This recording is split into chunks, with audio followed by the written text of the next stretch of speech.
Good morning. Let's continue our chapter Nationalism in India, chapter 2 of history, and first topic, that is the First World War, Khilafat and non-cooperation movement. We have discussed the First World War, Khilafat movement, and the last topic, that is non-cooperation movement. Why non-cooperation? Last is non-cooperation movement. Why non-cooperation? And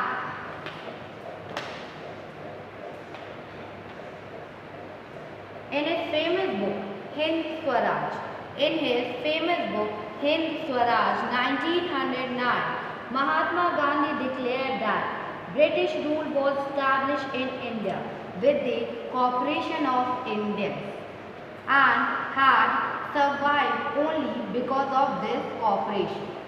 If Indians refused to cooperate, British rule in India would collapse within a year, and Swaraj would come. In the famous book,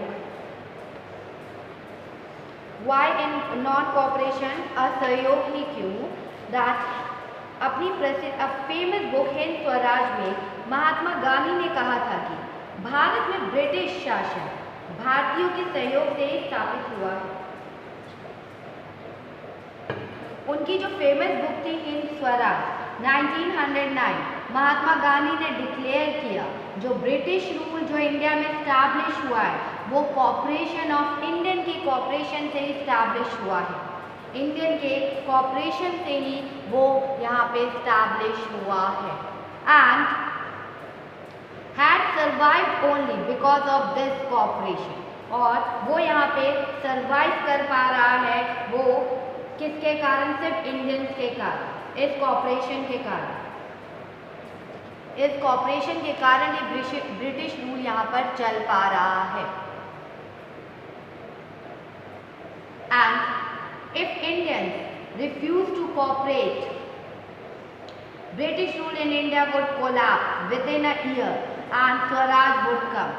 अगर Indians ने cooperate करने से refuse कर दिया, अगर Indians ने cooperate करने से मना कर दिया तो साल के अंदर, मतलब आप कह सकते हो जो ब्रिटिश रूल इंडिया में है वो कोलैप्स कर जाएगा विद इन अ ईयर, वो कोलैप्स कर जाएगा with in a year and उसके बाद से विद इन अ ईयर और स्वराज आ जाएगा, ठीक है, और Swaraj would come. If India refuse to cooperate, if India refused to cooperate, British rule in India would collapse within a year and Swaraj would come,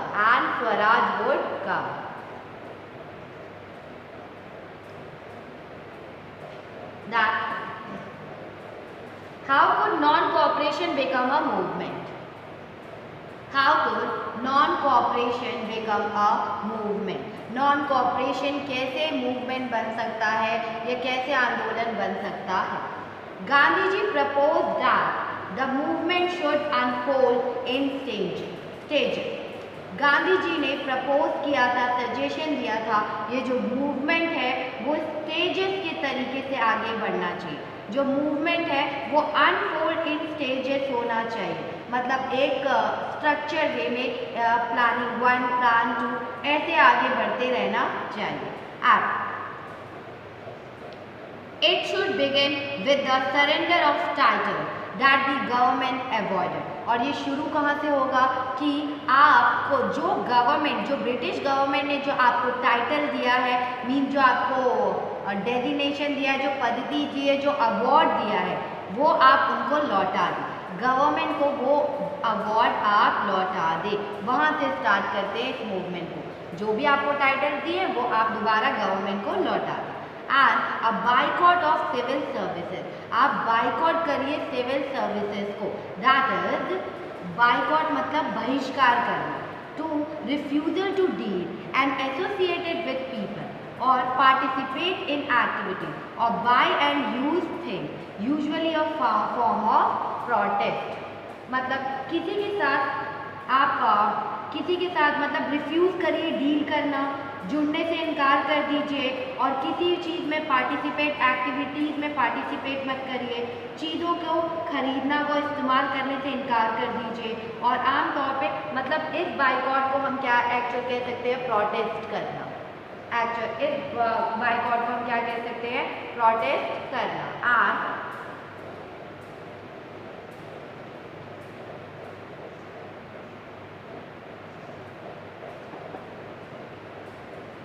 then boycott of civil service, army, police, courts and legislative council, schools and foreign goods।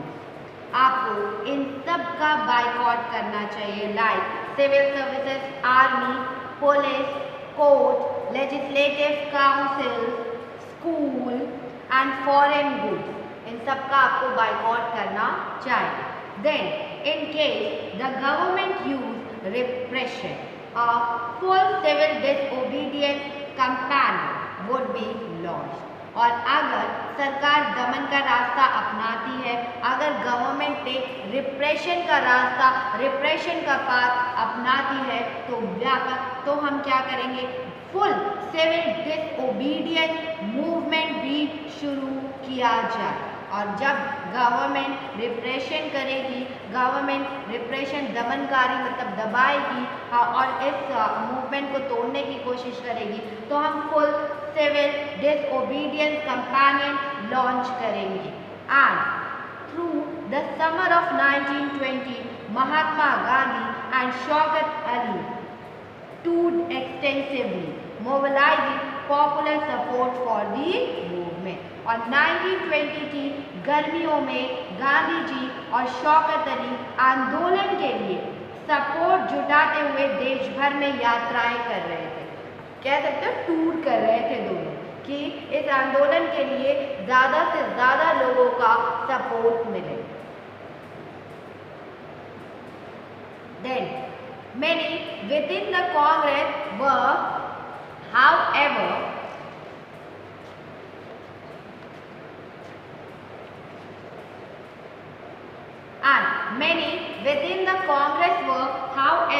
concerned about the proposals. They were reluctant to boycott the council election scheduled for November 1920, and they feared that the movement might lead to popular violence. In the months between September and December, there was an intense tussle within the Congress. For a while, there seemed no meeting point between the supporters and the opponents of the movement. Finally, at the Congress session at Nagpur in December 1920, a compromise was worked out and the non-cooperation program was adopted.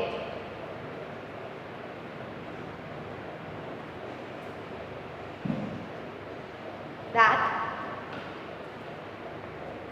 क्या हुआ कि कांग्रेस में बहुत सारे लोग इन प्रस्तावों पर कांग्रेस में बहुत सारे लोग इन प्रपोजल्स को लेके कंसर्न अबाउट द प्रपोजल, ठीक है, कंसर्न थे इन प्रपोजल्स को लेके।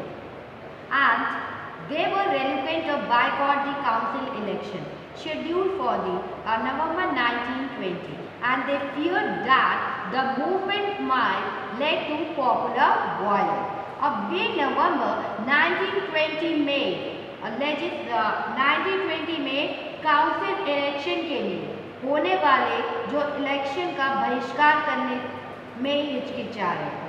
क्या हुआ कि दे वर reluctant टू बाइकॉट, मतलब वो हिचकिचा रहे थे बाइकॉट करने से। क्या बाइकॉट करने से? काउंसिल इलेक्शन जो होने वाले थे नवंबर 1920 को, ठीक है, जो शेड्यूल हुआ था इलेक्शन का 1920 में, जो इलेक्शन होने वाले थे 1920 का, जो हमारे कांग्रेस थी वो मतलब घबरा हिचकिचा रही थी। And they fear that the movement might lead to popular violence. उन्हें क्या लग रहा था कि उन्हें एक डर सा लग रहा था, ये जो मूवमेंट है ये बहुत पॉपुलर वॉयलेंस हो जाएगा, ये जो मूवमेंट है आगे चलकर क्या ये हिंसा कर सकते हैं। ये जो लोग इसमें पार्टिसिपेट कर रहे हैं आगे चलकर वो लोग क्या कर सकते हैं, हिंसा कर सकते हैं या वायलेंस कर सकते हैं। In the month between September and December there was an intense tussle within the Congress.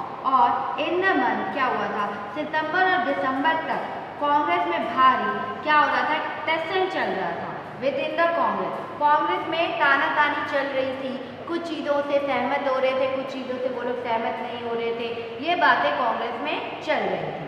And for a while there seem no meeting point between the supporters and the opponents of the movement. और कुछ समय के लिए तो ऐसा लग रहा था ये जो मूवमेंट के जो सपोर्टर्स हैं और जो अपोनेंट्स हैं वो उनके बीच में सहमति नहीं बन पाएगी। जो मूवमेंट के सपोर्टर्स हैं और जो मूवमेंट के अपोनेंट्स हैं उनके बीच में क्या नहीं बन पाएगी, सहमति नहीं बन पाएगी। कोई मीटिंग पॉइंट नहीं था, ऐसा लग रहा था कि कोई मीटिंग पॉइंट नहीं हो पाएगा between the supporters and the opponents of the movement.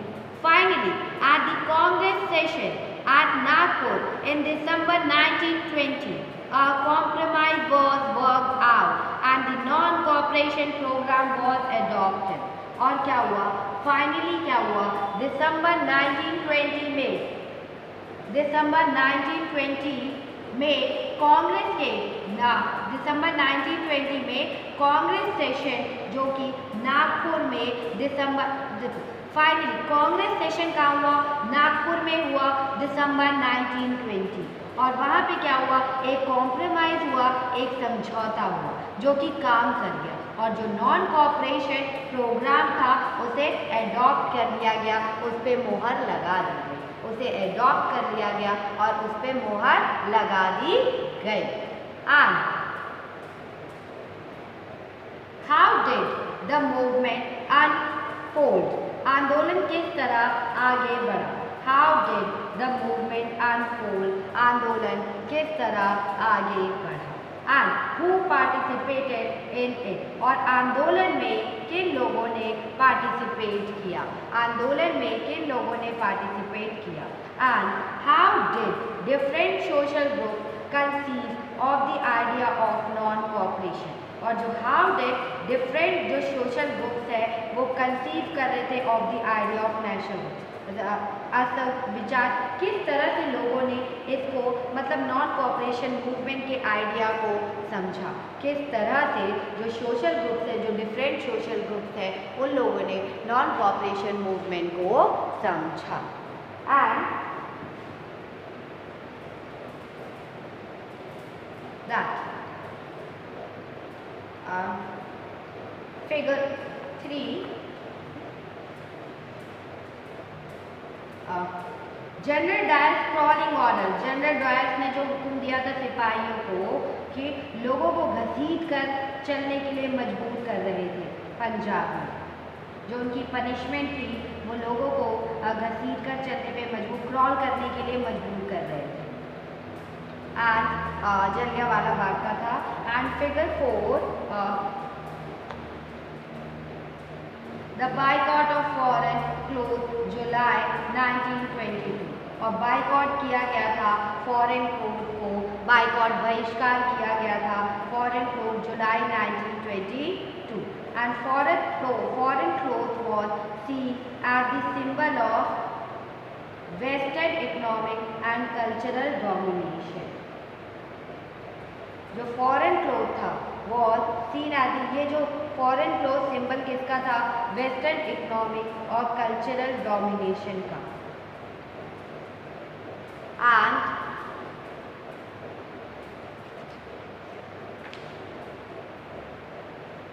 That our next topic, that is different stands with the movement, different stands with the movement। and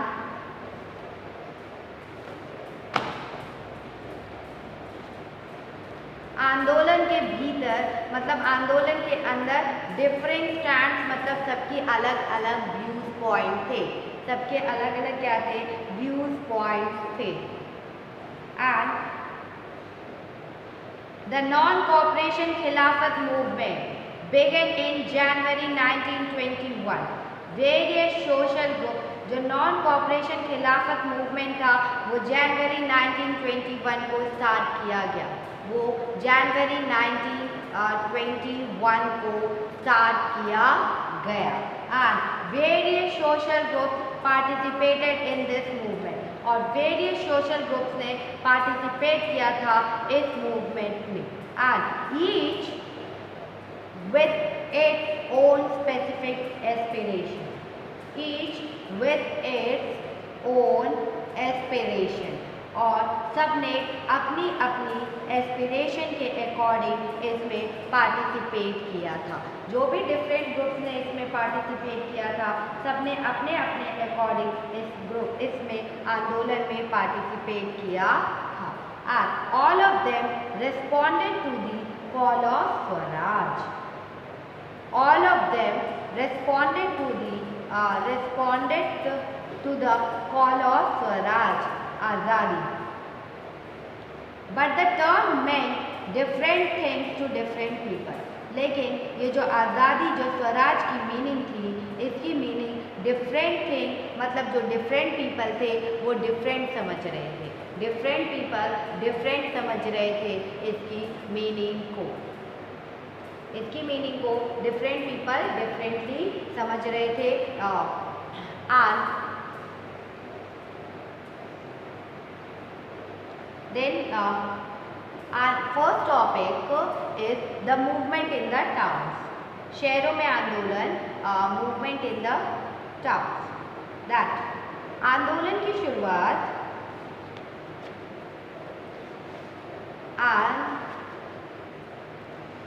आंदोलन, the movement started with the middle class participation in the cities.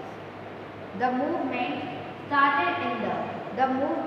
started with middle class participation in the cities. आंदोलन की शुरुआत towns के जो middle class के participation के साथ हुई थी। मूवमेंट की शुरुआत कैसे हुई थी? Middle class participation in the city. Middle class ने पार्टिसिपेट किया था इन द सिटीज में। And after that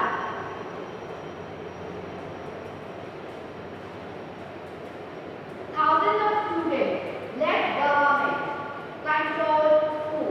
thousands of पहले तो मिडिल क्लास के पीपल ने पार्टिसिपेट करना सिटीज में इस मूवमेंट में स्टार्ट कर दिया।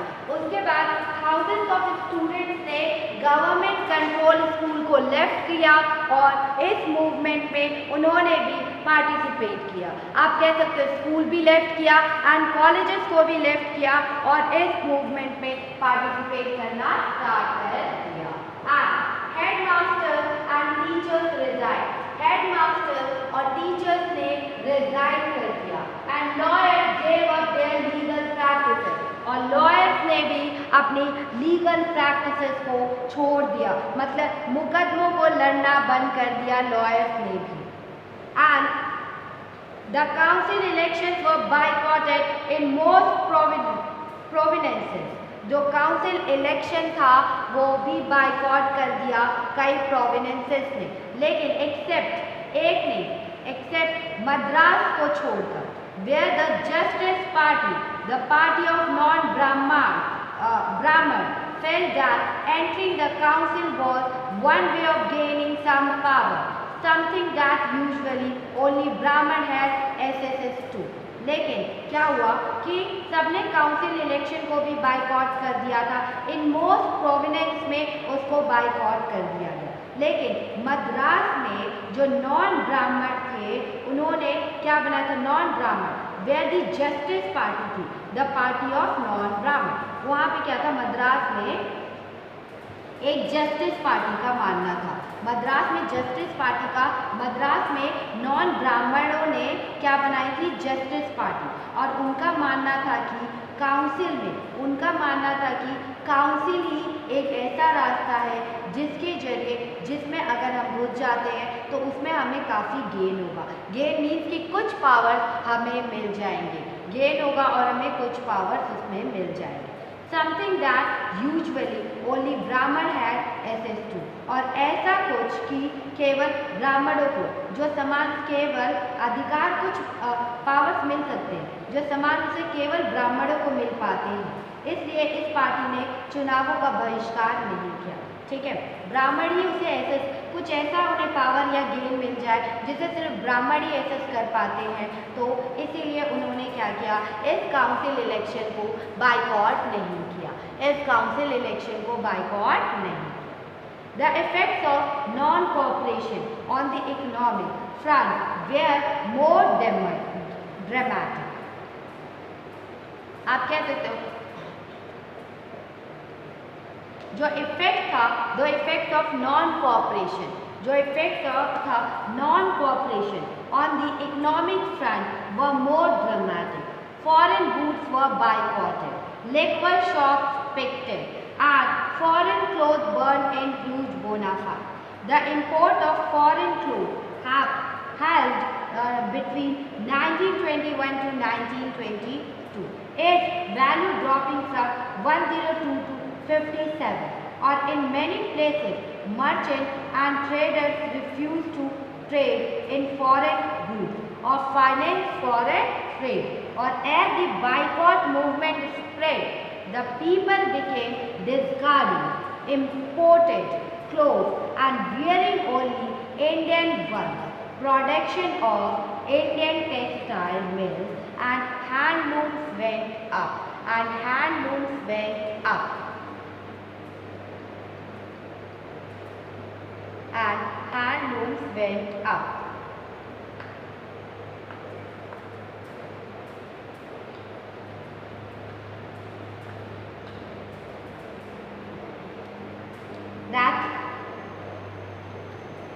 क्या हुआ कि जो नॉन कोऑपरेशन का जो इफेक्ट था इकोनॉमिक पे वो कुछ ज़्यादा ही ड्रामेटिक था।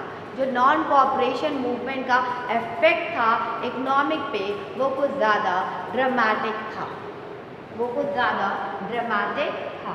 And that foreign goods were boycotted, foreign goods को बायकॉट कर दिया गया। लिक्वर शॉप्स पिकेटेड, और लिक्वर शॉप्स पिकेटेड मतलब होता है, पिकेट मतलब अ फॉर्म ऑफ डेमोन्स्ट्रेशन और protest by which people block the entrance to a shop, factory और ऑफिस। ये एक डेमोन्स्ट्रेशन होता है, या आप कह सकते हो कि जो पिकेटेड होता है, पिकेटेड मीन्स कि प्रोटेस्ट करना होता है। और प्रोटेस्ट करना कैसे होता है कि आप क्या करते हो, प्रोटेस्ट करना कि आप वहाँ पर प्रोटेस्ट करना मीन्स कि आप वहाँ पर उसके गेट पे जो एंट्रेंस गेट है वहाँ पे आप खड़े हो जाते हो और अंदर जाने के लिए मतलब जो रास्ता है वहाँ पे आप खड़े हो जाते हो जिससे कि उस लिक्वर शॉप में कोई एंट्री ना कर पाए, जिससे कि उस लिक्वर शॉप में कोई भी एंट्री ना कर पाए। And picketed and foreign cloth burn in huge बोना फायर, और फॉरेन क्लोथ को बहुत होली की तरह जलाई जाने लगी, और विदेशी कपड़ों को होली जलाई जाने लगी, बोनाफाइड किया जाने लगा, होली जलाई जाने लगी। और आप कह सकते हो कि दैट है, तो उन्होंने क्या किया, जो इफेक्ट था नॉन कोऑपरेशन का इकोनॉमिक पे कुछ ड्रामेटिक सा उसका इफेक्ट पड़ा। Second, foreign goods were boycotted, foreign goods को बायकॉट कर दिया गया। लिक्वर शॉप पिकेटेड, और जो लिक्वर शॉप थी उनको पिकेटेड मतलब कि रास्ते में मतलब उनके जो शॉप है उसके गेट पे खड़े हो गए लोग कि लोग इसके अंदर एंट्री ना कर पाए। एंड फॉरेन क्लोथ्स को होली का उसकी होली जलाने लग गए। ठीक है, and the import of foreign cloth have held between 1921 and 1922, its value dropping from 102 crore to 57 crore। और जो इंपोर्ट हो रहे थे फॉरेन क्लोथ उसका क्या हो गया, वो हाफ हो गई थी। जो इंपोर्ट हो रहे थे फॉरेन क्लोथ इंडिया में वो क्या हुआ, हाफ हो गए। दैट इज 1921 और 1922 तक वो बिल्कुल हाफ हो गए, और इट्स वैल्यू ड्रॉपिंग फ्रॉम, और उसकी जो वैल्यू थी वो ड्रॉप कर गए, कह सकते हो ₹102 crore to 57 crore, 102 crore to 57 crore, इतनी दाम आ गई, मतलब हाफ हो गया। And in many places, merchants and traders refuse to trade in foreign goods or finance foreign trade. और कई places में क्या हुआ, जो हमारे मर्चेंट थे और जो हमारे ट्रेडर थे, उन्होंने रिफ्यूज कर दिया व्यापार करना, मतलब उन्होंने रिफ्यूज कर दिया ट्रेड करना किसके साथ, फॉरेन गुड्स में उन्होंने मना कर दिया व्यापार करना, ट्रेड करना कि अब हम फॉरेन गुड्स को नहीं बेचेंगे। और उन्होंने फाइनेंस फॉरेन ट्रेड, और उन्होंने ये भी मना कर दिया कि अब वो फाइनेंस नहीं करेंगे फॉरेन ट्रेड को, अब वो फाइनेंस नहीं करेंगे फॉरेन ट्रेड को।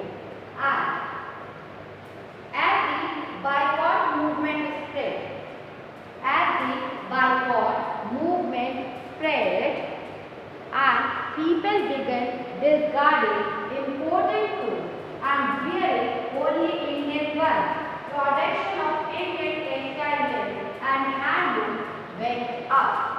क्या हुआ था?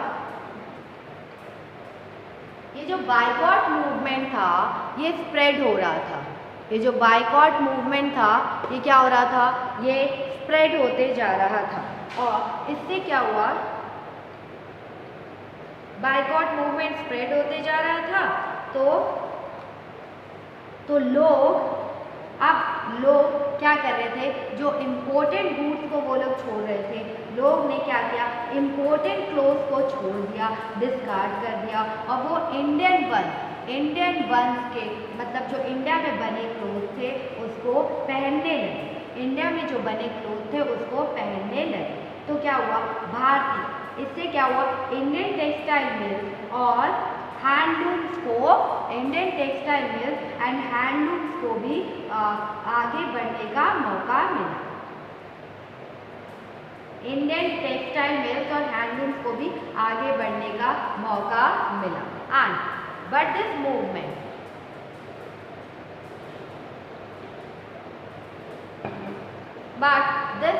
in the cities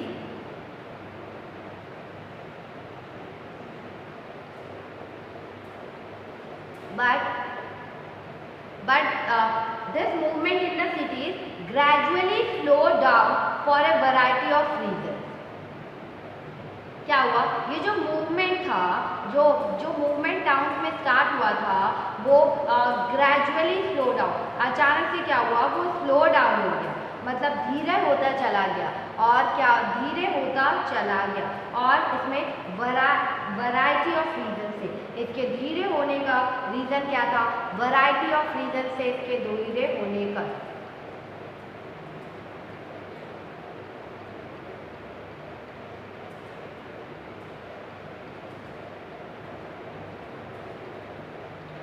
And khadi cloth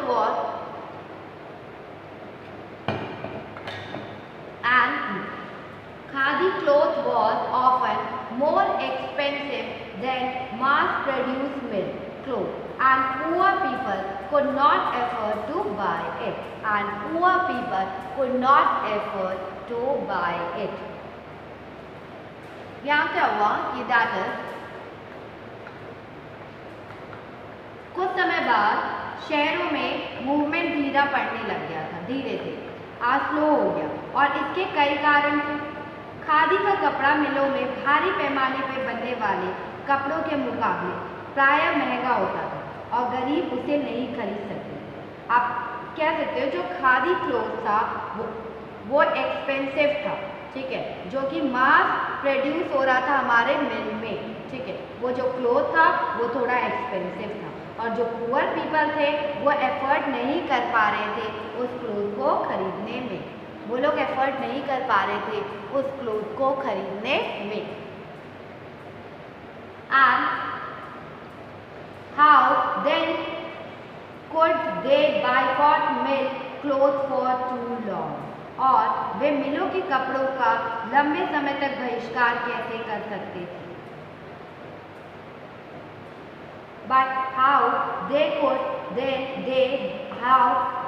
could they boycott milk cloth for too long? लेकिन मतलब आप कब तक, कितने टाइम तक क्लोथ का बाइकॉट करके रखोगे? जो मिल क्लोथ है आप उसको कब तक बाइकॉट कर सकते हो? Then similarly the boycott of British institution posed a problem. अब क्या था कि ब्रिटिश इंस्टीट्यूशन के बाइकॉट से भी समस्या पैदा हो गई थी। अब जो ब्रिटिश इंस्टीट्यूशन से boycott of British institution posed a problem. अब हमने जो बाइकॉट किया था ब्रिटिश इंस्टीट्यूशन को, वो क्या था, मतलब प्रॉब्लम्स क्रिएट होने लग गई थी, पोज्ड अ प्रॉब्लम्स हो गई थी। For the movement to be successful, alternative Indian institutions had to be set up so that they could be used in place of the British one. देख, for the movement जब भी हुआ, successful movement के लिए alternative Indian institution को setup करना चाहिए, alternative Indian institution को सेटअप करना चाहिए, so that they could be used in place of the British one, so that उनका इस्तेमाल हम कर पाए ब्रिटिश वन के को छोड़कर।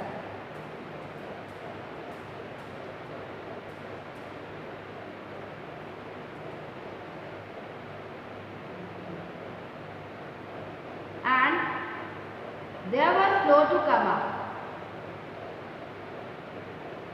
लेकिन ये जो हम लोग कह रहे हैं ना अल्टरनेटिव इंडियन इंस्टीट्यूशन, ये अल्टरनेटिव इंडियन इंस्टीट्यूशन बनने में ये बहुत टाइम लग जाएगा, स्लो टू कम, ठीक है।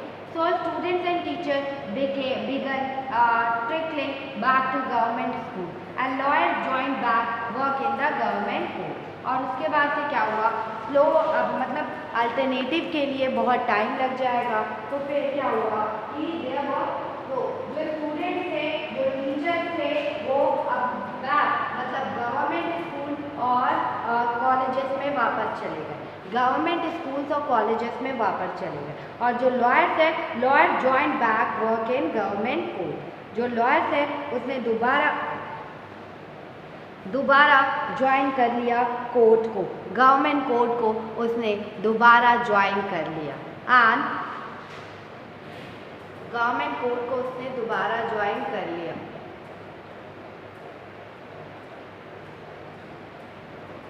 Then our next topic, that is rebellion in the countryside. Rebellion in the countryside.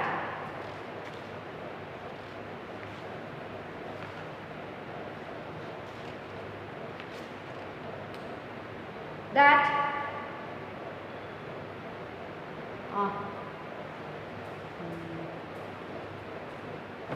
अभी हमने जो पढ़ा था वो क्या था, मूवमेंट इन द टाउन था, मूवमेंट इन द टाउन था। अब हम जो पढ़ेंगे rebellion in the countryside, town में था, अब हम पढ़ेंगे rebellion in the country side.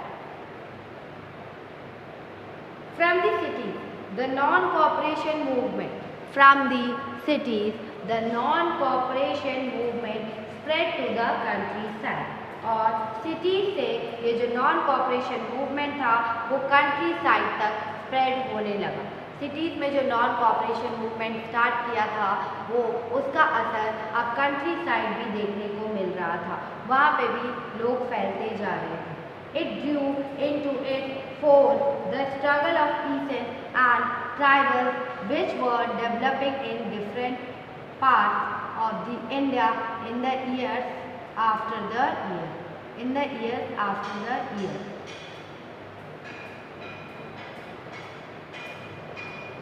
And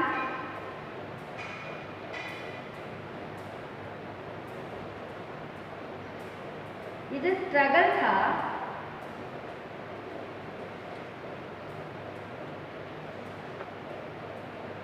युद्ध के बाद क्या हुआ, देखो शहरों से बढ़कर मतलब सिटी से बढ़कर ये नॉन कोऑपरेशन मूवमेंट स्प्रेड हो गया कंट्री साइड में, और it Drew into it fold the struggle of peasants and tribals. और क्या हुआ, जो यहाँ पर युद्ध के बाद देश के डिफरेंट पार्ट्स में चले किसानों और आदिवासियों के संघर्ष भी इस आंदोलन में समा गए।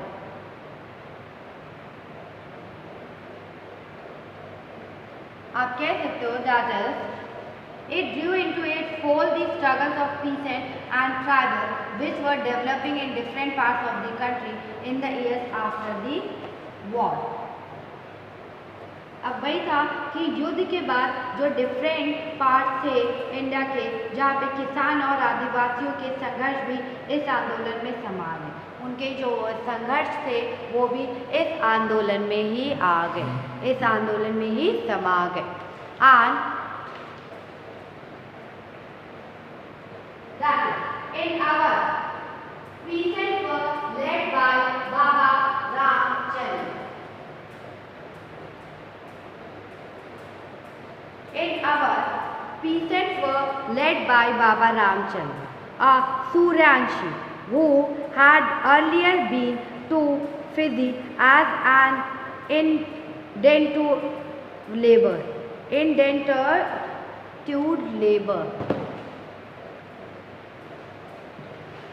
आप कह सकते हो दैट अवध में क्या हुआ था, अवध में पीसेंट्स वर लेड बाय बाबा रामचंद, और जो अवध में सन्यासी बाबा रामचंद थे, किसानों का नेतृत्व कर रहे थे, मतलब किसानों को आगे उनको नेतृत्व कर रहे थे। वो एक मान के चलिए कि दैट टाइम वो एक लीडर थे, किसानों के वो एक लीडर थे।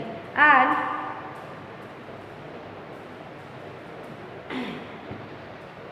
a sannyasi who had earlier been to Fiji as an indentured labor. The movement here was against talukdar and the landlord who demanded from peasants extraordinary high rents and a variety of other sources.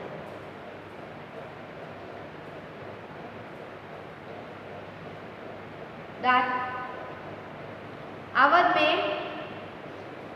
में जो pheasant थे वो उनको कौन lead कर रहा था, बाबा Ramchandra lead कर रहे थे, बाबा रामचंद्र लीड कर रहे थे।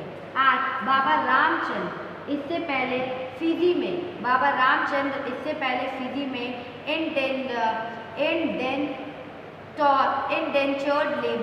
इंडेंचर्ड लेबर के तौर पर काम कर चुके थे। वो इंडेंचर्ड लेबर के रूप में काम कर चुके थे। And the movement here was against Talukdar. ये जो मूवमेंट है हियर यहाँ पर वो अगेंस्ट किसके है, तालुकदार के अगेंस्ट है।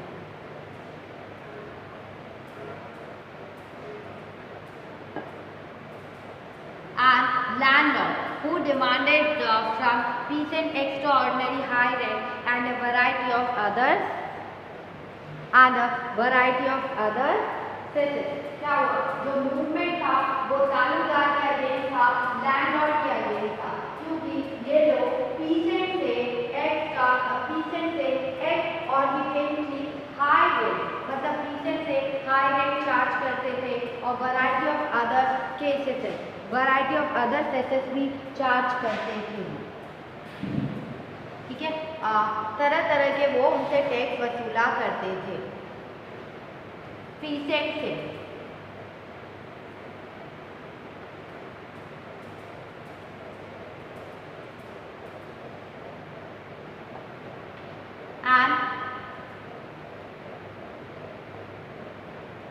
किसानों को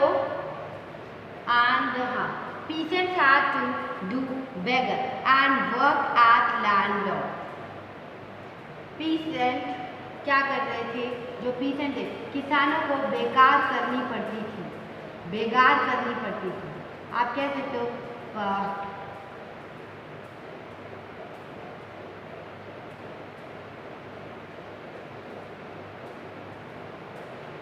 किसानों को बेकार करनी पड़ती थी, पट्टेदार के तौर पे उनके पट्टे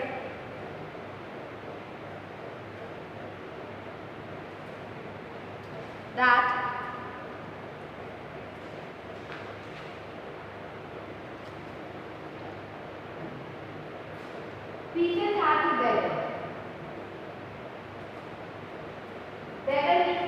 labor that villagers were forced to contribute without any payment. Labor that जो villagers थे were forced to contribute without any payment. मतलब बिना किसी पेमेंट के उनसे काम करवाना। पीसेंट का मतलब क्या है? बिना किसी पेमेंट के उनसे काम करवाना, बिना किसी पेमेंट के उनसे वर्क करवाना। That's the peasant. And हाँ, peasant have to do better. जो किसान थे वो beggar के रूप में काम करते थे, ठीक है। peasant have to do beggar and work at landlord, और उन्हें अपने लैंडलॉर्ड के यहाँ काम करना पड़ता था। उन्हें कहाँ काम करना पड़ता था? अपने लैंडलॉर्ड के यहाँ पे काम करना पड़ता था। फार्म और without any payment,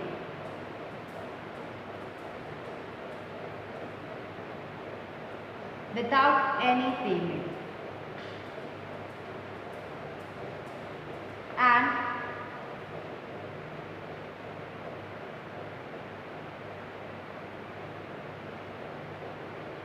peasant had to do beggar and work all landlord farm without any payment. Definition में भी यही कहा गया है कि उनसे काम करवाया जाता था फोर्सफुली और उन्हें कोई पेमेंट नहीं दी जाती थी। That's a beggar. And that as tenants they had no security of tenure, being regularly evicted so that they could acquire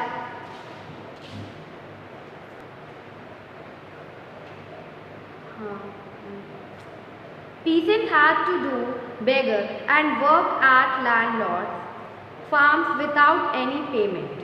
As tenants they had no security of tenure, being regularly evicted so that they could acquire no right over the leased land. The peasant movement demanded reduction of revenue, abolition of beggar and social boycott of oppressive land laws. That peasants को बेगर की तरह काम करना पड़ता था। That is to do बेगर, मतलब कि उन्हें लैंडलॉर्ड के खेतों पे लैंड्स पे काम करना पड़ता था विदाउट एनी पेमेंट। उनको वहाँ पे पेमेंट नहीं दी जाती थी, उनको ऐसे ही फ्री ऑफ कॉस्ट वर्क करना पड़ता था। And as tenant they had no security of tenure, और एज टीनेंट, पर टीनेंट से मतलब जो tenant as tenant they had no security of tenure, being regularly evicted so that they could acquire no right over the leased land. देखो वो एक टीनेंट थे, वो क्या करते थे? रेगुलरली मतलब टीनेंट पे ज़मीन लिया करते थे, लैंड लिया करते थे जमींदार उस पे वर्क करने के लिए, ठीक है। अब लेकिन उनकी जो टेन्योर था मतलब एक डिसाइड कर दिया जाता है। गवर्नमेंट भी अपनी ज़मीनों को लीज पे देती है, गवर्नमेंट भी अपनी ज़मीनों को क्या करती है? लीज पे देती है। यू कैन से कि 20 ईयर, 5 ईयर, 15 ईयर्स के लीज पर देती है। आपको सिर्फ रेंट पे करना पड़ता है दैट उस ज़मीन का। और लेकिन यहाँ पे क्या था? जो टीनेंट से जो ले रहे थे ज़मीनों को, लेकिन उनका जो टेन्योर था वो सिक्योरिटी और उनकी टेन्योर की फिक्स्ड नहीं था। Being regularly evicted so that they could acquire no right over the leased land, और ये फिक्स्ड नहीं था उनका टेन्योर फिक्स नहीं था। वो चाहते थे कि रेगुलरली एविक्ट करें, but they could acquire no land. उन्हें बार बार उस टेन्योर की ज़मीन से टीनेंट को हटा दिया जाता था ताकि ज़मीन पर उनका कोई अधिकार स्थापित ना हो सके। उन्हें टेन्योर के लिए ज़मीन दी जाती थी, लेकिन उस टेन्योर के ख़त्म होने से पहले उन्हें ज़मीन से हटा दिया जाता था, फिर कहीं और दिया जाता था, जिससे कि वो अगर वहाँ पे परमानेंट रुक जाएंगे तो क्या पता वो ज़मीन पे अपने राइट्स को बोलने लगे। तो इसलिए उन्हें बार बार वहाँ से हटा दिया जाता था। The peasant movement demanded reduction of revenue, abolition of begging, and social boycott of oppressive landlords. और जो पीसेंट थे, फिर किसानों की क्या डिमांड थी कि लगान कम किया जाए। किसानों ने डिमांड किया कि किसानों ने इस मूवमेंट में डिमांड किया कि रिडक्शन ऑफ रेवेन्यू होना चाहिए। क्या होना चाहिए? रिडक्शन ऑफ रेवेन्यू होना चाहिए। एबोलिशन ऑफ बेगर होना चाहिए, मतलब बेगार को ख़त्म करना चाहिए, बेगार को ख़त्म करना चाहिए। एंड सोशल बाइकॉट होना चाहिए ऑपरेटिव लैंडलॉर्ड, जो सोशल बाइकॉट होना चाहिए लैंडलॉर्ड्स का, ऑपरेटिव लैंडलॉर्ड का सोशल बाइकॉट होना चाहिए। And in many places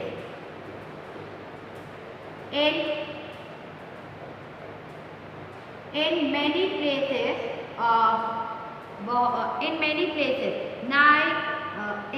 places nai dhobi band were organized by panchayat to deprive landlords of the service of even barbers and washerman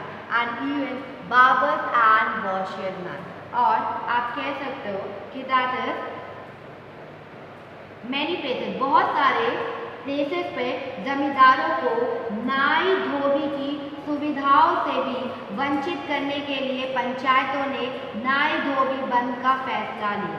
अब यहाँ पे क्या था, मैनी प्लेसेस पे, बहुत सारे प्लेसेस में क्या हुआ था, नाई धोबी बंद वर ऑर्गेनाइज, नाई धोबी बंद बहुत ऑर्गेनाइज किया गया बाय पंचायत ने इसको ऑर्गेनाइज किया कि to deprive landlords of the service, landlord को इस सर्विस को देने से मना कर दिया गया, बार्बर्स और वॉशरमैन की सर्विस देने से, बार्बर्स एंड वॉशरमैन की सर्विस देने से लैंडलॉर्ड को मना कर दिया गया। और ये पंचायत ने इसका फैसला लिया नाई धोबी बंद का। और इन जून 1920 Jawaharlal Nehru began going around the villages in Awadh and talking to the villagers and trying to understand their grievances. और इन 1922 को जून 1922 में जवाहरलाल नेहरू ने अवध के गाँव का मतलब एक टूर किया। अवध के गाँव को वो गोइंग अराउंड, वो अवध के गाँव में गए और टॉकिंग टू द विलेजर्स, वहाँ के गांव वालों से उन्होंने बातचीत की और उनकी सिचुएशन मतलब उनको जानने की कोशिश की, उनके ग्रीवेंसेस को, दैट इज उनकी व्यथा समझने का प्रयास किया, उनकी ग्रीवेंसेस, उनकी व्यथा समझने का उन्होंने क्या किया, प्रयास किया। दैट बाय अक्टूबर व्यथा समझने का प्रयास किया, that is by October the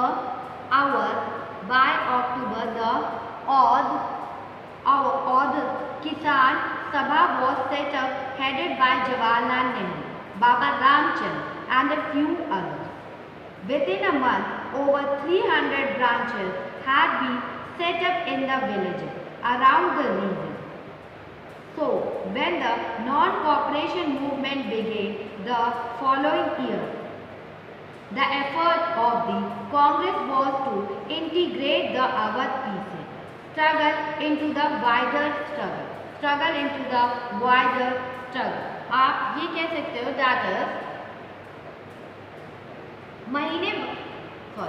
यहाँ पे अक्टूबर तक जवाहरलाल नेहरू, बाबा रामचंद्र और कुछ अन्य लोगों के नेतृत्व में और कुछ अन्य लोगों के हेडेड में क्या हुआ था, देखो अवध किसान सभा, द अवध किसान सभा का वॉज सेटअप, अक्टूबर में अवध किसान सभा को सेटअप किया गया था और उसके हेड कौन थे, जवाहरलाल नेहरू, बाबा रामचंद्र एंड फ्यू अदर्स थे, और विदिन अ मंथ में ही क्या हो गया था, over 300 branches had been set up in the villages around the region, और उस रीजन में 300 ब्रांचेस सेटअप हो चुके थे in the villages.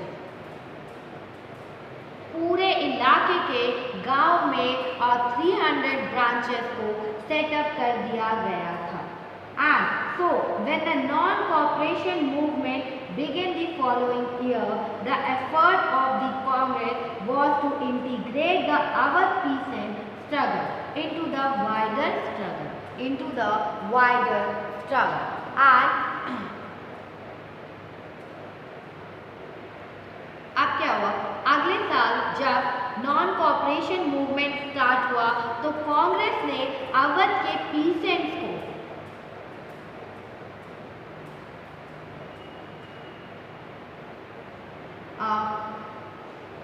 एक तो that within a month 300 branches had been set up in the village. Within the month क्या हुआ, 300 branches को सेटअप कर दिया गया था in the villages around the region. So when non-cooperation movement began, जब non-cooperation movement स्टार्ट हुआ था फॉलोइंग ईयर में, तो क्या हुआ, the effort of the Congress was to integrate the Awadh.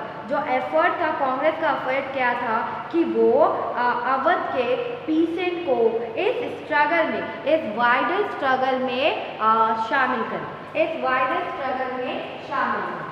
The pheasant movement इस वाइडर स्ट्रगल में शामिल करें। The peasant movement, however, developed in form that the Congress leadership was unhappy with. लेकिन जो पीसेंट मूवमेंट डेवलप हो गया था, ऐसे फॉर्म में वो डेवलप हो गया जिससे कि जो हमारे कांग्रेस लीडरशिप है वो क्या थी, वो अनहैप्पी हो गई, जिससे कि हमारी जो कांग्रेस लीडरशिप है वो क्या हो गई, अनहैप्पी हो गई, अनहैप्पी हो गई एंड unhappy हो गई, that is unhappy.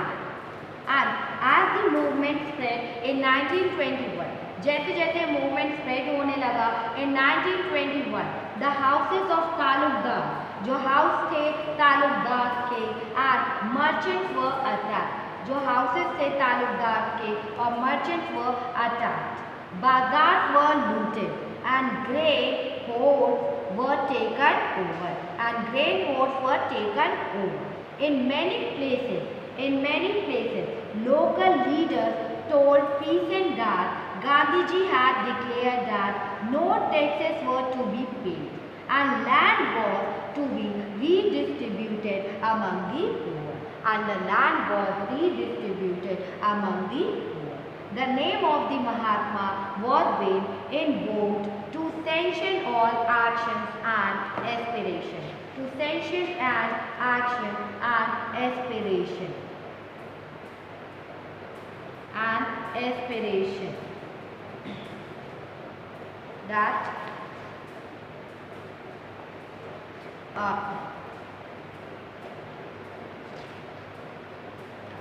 what I have written that in as the movement spread, 1921, the houses of Talukdar, जब आंदोलन फैला तो Talukdar and merchants were attack, मतलब तालुकदार और मर्चेंट व्यापारियों के मकानों पर हमला होने लगा, ठीक है, बाजारों में लूटपाट होने लगी थी और अनाज के गोदाम पर कब्जा कर लिया गया। जो अनाज का जो ग्रेन होर्ड था उस पर पूरी तरह से कब्जा कर लिया है। और in many places local leaders told pheasant that Gandhiji had declared that no taxes were to be paid and land was to be redistributed among the poor. और मैनी प्लेसेस में क्या हुआ, बहुत सारे प्लेसेस पे जो लोकल लीडर्स थे उन्होंने किसानों को वो समझा रहे थे कि गांधी जी ने ऐलान किया है कि अब कोई भी टैक्स नहीं भरेगा, अब आप में से किसी को टैक्स देने की ज़रूरत नहीं है और जो ज़मीन है, जो लैंड है, उसे रीडिस्ट्रीब्यूट किया जाएगा पुअर्स में। जो ज़मीन है, जो लैंड है, उन्हें रीडिस्ट्रीब्यूट किया जाएगा पुअर्स में। And the name of Mahatma was being invoked to sanction all section and aspiration. और आप कह सकते हो कि ये जो नाम था, महात्मा का नाम लेकर लोग अपनी सारी का सारी चीज़ें सेंशन करवा रहे थे, एक्शन एस्पिरेशन को सही ठहरा रहे थे। ठीक है, महात्मा गांधी जी का नाम लेकर वो लोग क्या कर रहे थे, जितनी सारी मतलब कार्रवाई और आकांक्षाओं को सही ठहरा रहे थे, एस्पिरेशंस को सही ठहरा रहे थे, एक्शंस को भी सही ठहरा रहे थे। एंड दैट इन 1928 में क्या हुआ था, that is Vallabh bhai Patel lead the peace and movement in Bardoli, a taluka in Gujarat, against enhancement of land revenue, known as the Bardoli Satyagraha. This movement was a success under the able leadership of Vallabh Bhai Patel. The struggle was widely published and generated immense sympathy in many parts of India.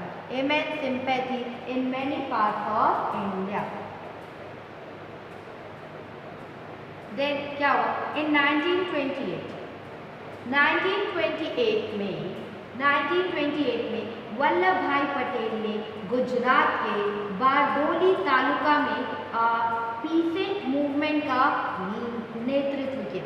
आप कह सकते हो वल्लभ भाई पटेल ने lead किया था जो pheasant movement Bardoli में हुआ था।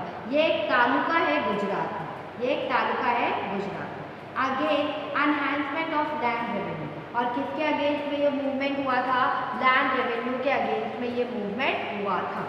नोन एज दी बरदोली सत्याग्रह, और ये बारडोली सत्याग्रह से नाम से जाना जाता है। ये क्या है, बारडोली सत्याग्रह के नाम से जाना जाता है। और ये आंदोलन वल्लभ भाई पटेल के, और ये जो आंदोलन था वल्लभ भाई पटेल की लीडरशिप में हो रहा था, और ये आंदोलन सक्सेसफुल भी हुआ।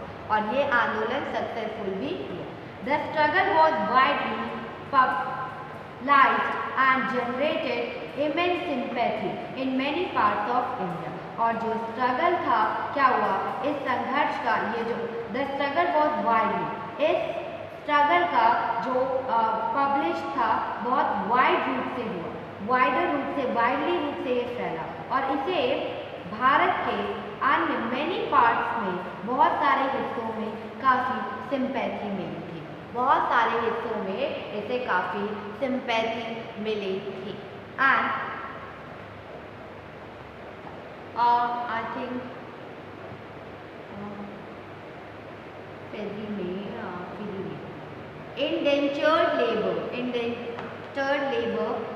इंडेंचर्ड लेबर क्या हुआ कि इंडेंचर्ड लेबर, ये जो लेबर्स होते थे, आई थिंक पुरानी बुक है इसलिए इसमें नहीं है, दैट जो इंडियन लेबर थे वो मतलब ब्रिटिशर्स के रूल में क्या हो रहा था कि दौरान सारे लोगों को काम करने के लिए, मतलब बहुत सारे लोगों को काम करने के लिए फिजी, गयाना, वेस्ट इंडीज और मतलब और जगहों पर ले जाया जाता था। ठीक है, ले जाया गया था, उन्हें बहुत सारी जगहों पे काम करने के लिए ले जाया गया था, दूसरे मतलब देशों में ले जाया गया था। लाइक दैट आपने 7th में पढ़ा था, श्रीलंका में हमारे जो एंसेस्टर्स हैं उनको वहाँ पे प्लांटर्स के लिए लेके गए थे, जैसे तमिलियंस और उसमें लड़ाई होती है, तो उनको भी मतलब ले जाया गया था।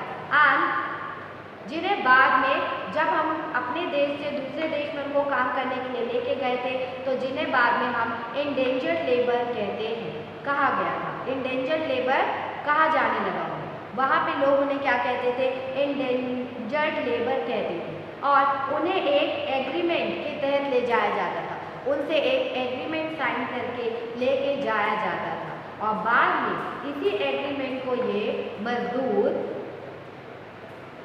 उन्हें एक एग्रीमेंट साइन करा के लेके जाया जाता था, और इसी एग्रीमेंट को लेबर क्या कहने लग गए थे, इंडेंजर्ड लेबर कहने लग गए थे, और जिसे आगे चलकर इन मजदूरों को हमने क्या नाम दे दिया था, इंडेंजर्ड लेबर नाम दे दिया था। इंडेंचर्ड लेबर नाम दे दिया था। ये जो एग्रीमेंट साइन करा के उन्हें फीजी वेस्ट इंडीज़ ले जाया जाता था काम कराने के लिए, तो दैट्स अ इंडेंचर्ड लेबर।